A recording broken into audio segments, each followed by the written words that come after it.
ಉಪೇಂದ್ರ ಅವರ ಅಭಿಮಾನಿಗಳಿಗೆ ಮಾತ್ರವಲ್ಲ, ಇಡೀ ಭಾರತೀಯ ಚಿತ್ರರಂಗವೇ ಹಾಲಿವುಡ್ ಸಿನಿಮಾದ ಬಗ್ಗೆ ಗಮನ ಹರಿಸಿತ್ತು. 10 ವರ್ಷ ಮುಂದೆಯೇ ಹೋಗಿ ಒಂದು ಸಿನಿಮಾವನ್ನ ಮಾಡಿದ್ದೇ ತಪ್ಪಾಯ್ತಾ? ವಿಶೇಷ ಅಂತ ಹೇಳಿದ್ರೆ ಈ ಚಿತ್ರದಲ್ಲಿ ಒಂದು ಕೋತಿ ಕೂಡ ಅಭಿನಯಿಸಿದೆ. ಈ ಚಿತ್ರದ ಮೂಲಕ ಮೊಟ್ಟ ಮೊದಲ ಬಾರಿಗೆ ಭಾರತೀಯ ಚಿತ್ರರಂಗಕ್ಕೆ ಕಾಲಿಟ್ಟಿದ್ದಾರೆ. ಈ ಸಿನಿಮಾ ಕೂಡ ಟಾಲಿವುಡ್ಗೆ ಎಂಟ್ರಿ ಕೊಟ್ಟಿತ್ತು. ಅಲ್ಲೂ ಕೂಡ ತಕ್ಕ ಮಟ್ಟಿನ ಪ್ರದರ್ಶನವನ್ನು ಕಂಡಿತ್ತು.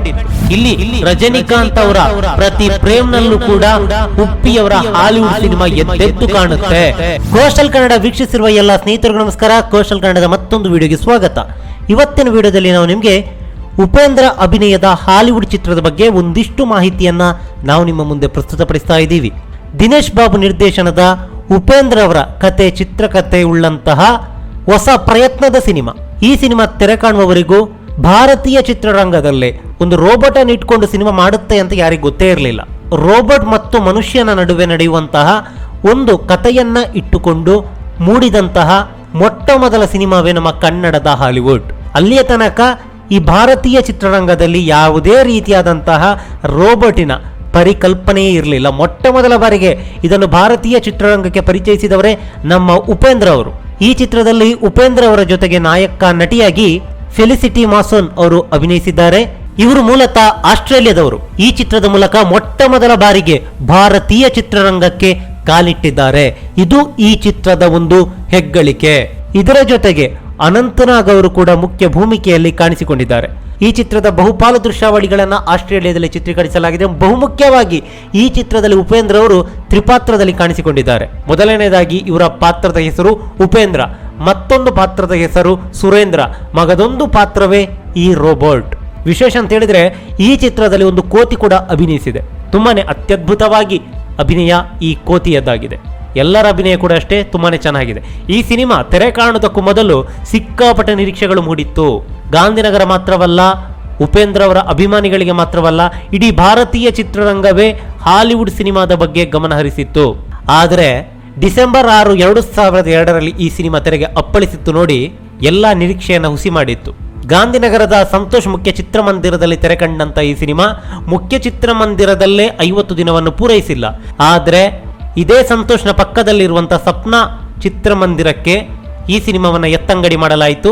ಈ ಚಿತ್ರಮಂದಿರದಲ್ಲಿ 50 ದಿನವನ್ನು ಪೂರೈಸಿತು. ಹಾಗೆ 70-75 ದಿನವನ್ನು ಕೂಡ ಇದೇ ಸಪ್ನ ಚಿತ್ರಮಂದಿರದಲ್ಲಿ ಪೂರೈಸಿತು. ಕೇವಲ ಇದು ಸಂತೋಷನ ಕತೆ ಮಾತ್ರವಲ್ಲ, ನಮ್ಮ ಮಂಗಳೂರಿನ ರೂಪವಾಣಿ ಚಿತ್ರಮಂದಿರದಲ್ಲೂ ಕೂಡ ಹಾಲಿವುಡ್ ಪ್ರದರ್ಶನ ಕಂಡಿತ್ತು. ಕೇವಲ 25 ದಿನವನ್ನಷ್ಟೇ ಈ ಸಿನಿಮಾ ಪೂರೈಸಿತು. ಪೋಸ್ಟರ್ನಲ್ಲಷ್ಟೇ ಜನಭರಿತ 4ನೇ ವಾರ ಅಂತ ಒಂದು ಪೋಸ್ಟರ್ ಬಿಟ್ಟರೆ ಚಿತ್ರಮಂದಿರ ಖಾಲಿ. ಮೊದಲ ವಾರವಷ್ಟೇ ಬಿಗ್ ಓಪನಿಂಗ್ ಸಿಕ್ಕಿದಂತ ಈ ಸಿನಿಮಾ ಹಿಟ್ಟು ಸಿನಿಮಾ ಅಲ್ಲ, ಆವರೇಜ್ ಸಿನಿಮಾ. ಇನ್ನು ಉಪೇಂದ್ರ ಅವರ ಈ ಸಿನಿಮಾ ತೆಲುಗು ಕೂಡ ಡಬ್ಬಿಂಗ್ ಆಗಿತ್ತು 2003ರಲ್ಲಿ. ಕಳೆದ ಒಂದಿಷ್ಟು ಎಪಿಸೋಡ್ನಲ್ಲಿ ಉಪೇಂದ್ರ ಅವರಿಗೆ ಟಾಲಿವುಡ್ನಲ್ಲಿ ಇರುವಂತಹ ಬೇಡಿಕೆಯ ಬಗ್ಗೆ ನಾವು ಸುಮಾರು ಸಲ ಹೇಳಿದ್ವಿ. ಅದೇ ತರ ಈ ಸಿನಿಮಾ ಕೂಡ ಟಾಲಿವುಡ್ಗೆ ಎಂಟ್ರಿ ಕೊಟ್ಟಿತ್ತು. ಅಲ್ಲೂ ಕೂಡ ತಕ್ಕ ಮಟ್ಟಿನ ಪ್ರದರ್ಶನವನ್ನು ಕಂಡಿತ್ತು. ಇನ್ನು ಉಪೇಂದ್ರ ಅವರು ಈ ಸಿನಿಮಾವನ್ನ ಆರಂಭಿಸುವುದಕ್ಕೂ ಮೊದಲು ಕಾಲಿವುಡ್ನಲ್ಲಿ ಶಂಕರ್ ಅವರು ಇದೇ ಕಥೆಯನ್ನ ಇಟ್ಟುಕೊಂಡು ಸಿನಿಮಾವನ್ನ ಮಾಡ್ತಾರೆ ಅಂತ ಸುದ್ದಿಯಾಗಿತ್ತು 1998-99ರ ದಶಕದಲ್ಲಿ. ಈ ವಿಚಾರ ಉಪೇಂದ್ರ ಅವರಿಗೆ ಗೊತ್ತಾಯಿತು. ಹೀಗಾಗಿ ಈ ಸಿನಿಮಾವನ್ನ ಅವರು ಕೈ ಬಿಡ್ತಾರೆ, ಹಾಲಿವುಡ್ ಸಿನಿಮಾವನ್ನ. ಶಂಕರ್ ಅವರ ಸಿನಿಮಾದಲ್ಲಿ ಕಮಲ್ ಹಾಸನ್ ನಾಯಕ ನಟನಾಗಿ ಅಭಿನಯಿಸಿದ್ರೆ ಅವರಿಗೆ ಪ್ರೀತಿ ಜಿಂಟಾ ಅವರು ನಾಯಕ ನಟಿಯಾಗಿ ಅಭಿನಯಿಸಬೇಕಿತ್ತು. ಒಂದಿಷ್ಟು ಫೋಟೋ ಶೂಟ್ಗಳು ಕೂಡ ನಡೆದಿತ್ತು. ಆದರೆ ಅದರ ಕಥೆ ಏನು ಅಂತ ಹೇಳಿದ್ರೆ ಉತ್ತರ ಇಲ್ಲ. ಆದರೆ ಈ ಫೋಟೋ ಶೂಟ್ ಅನ್ನ ಗಮನಿಸಿದ್ರೆ ಗೊತ್ತಾಗುತ್ತೆ, ನಮ್ಮ ಕನ್ನಡದ ಹಾಲಿವುಡ್ ಚಿತ್ರಕ್ಕೂ ಶಂಕರ್ ಅವರ ಸಿನಿಮಾಗೂ ಯಾವುದೇ ರೀತಿಯಾದಂತಹ ಸಂಬಂಧ ಇಲ್ಲ. ಆ ಕಥೆಯೇ ಬೇರೆ, ಈ ಕಥೆಯೇ ಬೇರೆ. ಕಾನ್ಸೆಪ್ಟ್ ಅಷ್ಟೇ ರೋಬೋ. ಈ ಕಾನ್ಸೆಪ್ಟ್ ಅನ್ನ ಹೊರತುಪಡಿಸಿ ಕಥೆಯಲ್ಲಿ ಯಾವುದೇ ರೀತಿಯಾದಂತಹ ಹೋಲಿಕೆ ಇಲ್ಲ. ಆದರೆ 2010ರಲ್ಲಿ ಈ ಶಂಕರ್ ಅವರು ಏನು ಈ ರೋಬೋ ಸಿನಿಮಾವನ್ನ ಮಾಡ್ತಾರೆ, ಇಲ್ಲಿ ರಜನಿಕಾಂತ್ ಅವರ ಪ್ರತಿ ಪ್ರೇಮ್ನಲ್ಲೂ ಕೂಡ ಉಪ್ಪಿಯವರ ಹಾಲಿವುಡ್ ಸಿನಿಮಾ ಎದ್ದೆದ್ದು ಕಾಣುತ್ತೆ. ಅದಾದ ಬಳಿಕ ಆ ಸಿನಿಮಾ ಸ್ಥಗಿತಗೊಂಡಿತ್ತು. ಹೀಗಾಗಿ ಉಪೇಂದ್ರ ಅವರ ಈ ಹಾಲಿವುಡ್ ಚಿತ್ರದ ಕಥೆ ಏನಿದೆ ಇದನ್ನ ಅವರು ಮತ್ತೆ ಕೈಗೆತ್ತುಕೊಳ್ತಾರೆ. ಇನ್ನು ಈ ಸಿನಿಮಾವನ್ನ ಯಾರು ನಿರ್ದೇಶನ ಮಾಡುದಂತಾದಾಗ ಆರಂಭಿಕವಾಗಿ ಒಂದಿಷ್ಟು ನಿರ್ದೇಶಕರ ಹೆಸರು ಬರುತ್ತೆ. ಇದರಲ್ಲಿ ಉಪೇಂದ್ರ ಅವರ ಆಪ್ತ ಸ್ನೇಹಿತರಾದಂತಹ ಮುರಳಿ ಮೋಹನ್ ಅನ್ನೋ ಹೆಸರು ಕೂಡ ಬಂದಿತ್ತು.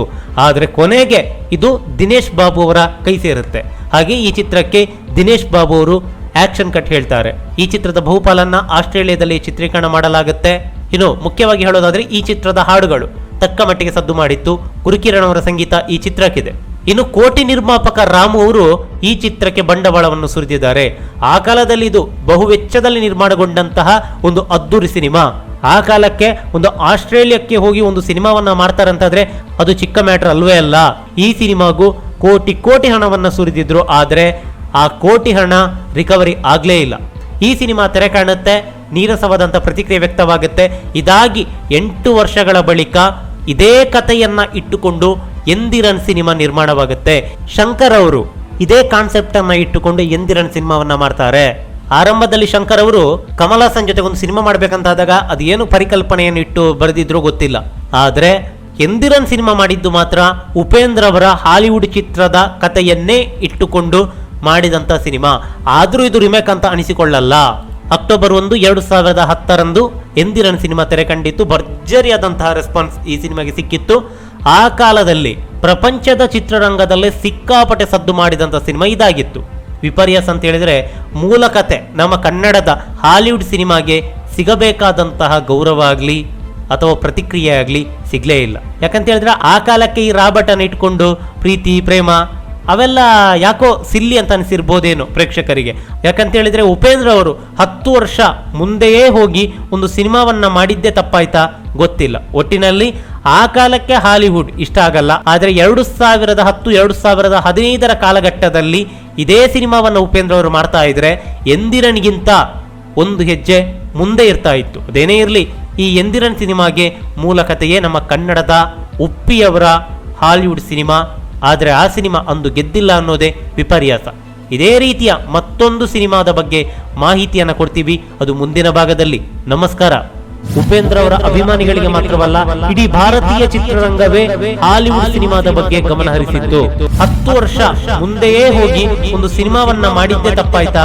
ವಿಶೇಷ ಅಂತ ಹೇಳಿದ್ರೆ ಈ ಚಿತ್ರದಲ್ಲಿ ಒಂದು ಕೋತಿ ಕೂಡ ಅಭಿನಯಿಸಿದೆ. ಈ ಚಿತ್ರದ ಮೂಲಕ ಮೊಟ್ಟ ಮೊದಲ ಬಾರಿಗೆ ಭಾರತೀಯ ಚಿತ್ರರಂಗಕ್ಕೆ ಕಾಲಿಟ್ಟಿದ್ದಾರೆ. ಈ ಸಿನಿಮಾ ಕೂಡ ಟಾಲಿವುಡ್ಗೆ ಎಂಟ್ರಿ ಕೊಟ್ಟಿತ್ತು. ಅಲ್ಲೂ ಕೂಡ ತಕ್ಕ ಮಟ್ಟಿನ ಪ್ರದರ್ಶನವನ್ನು ಕಂಡಿತ್ತು. ಇಲ್ಲಿ ರಜನಿಕಾಂತ್ ಅವರ ಪ್ರತಿ ಪ್ರೇಮ್ನಲ್ಲೂ ಕೂಡ ಉಪ್ಪಿಯವರ ಹಾಲಿವುಡ್ ಸಿನಿಮಾ ಎದ್ದೆದ್ದು ಕಾಣುತ್ತೆ.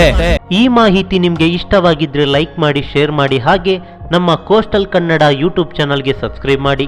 ನಮ್ಮ ಹೆಚ್ಚಿನ ಅಪ್ಡೇಟ್ಸ್ಗಳಿಗಾಗಿ ಕೋಸ್ಟಲ್ ನೆಟ್ವರ್ಕ್ ಇನ್ಸ್ಟಾಗ್ರಾಮ್ ಪೇಜ್ ಹಾಗೆ ಫೇಸ್ಬುಕ್ ಪೇಜ್ಗೆ ವಿಸಿಟ್ ಮಾಡಿ. ಧನ್ಯವಾದಗಳು.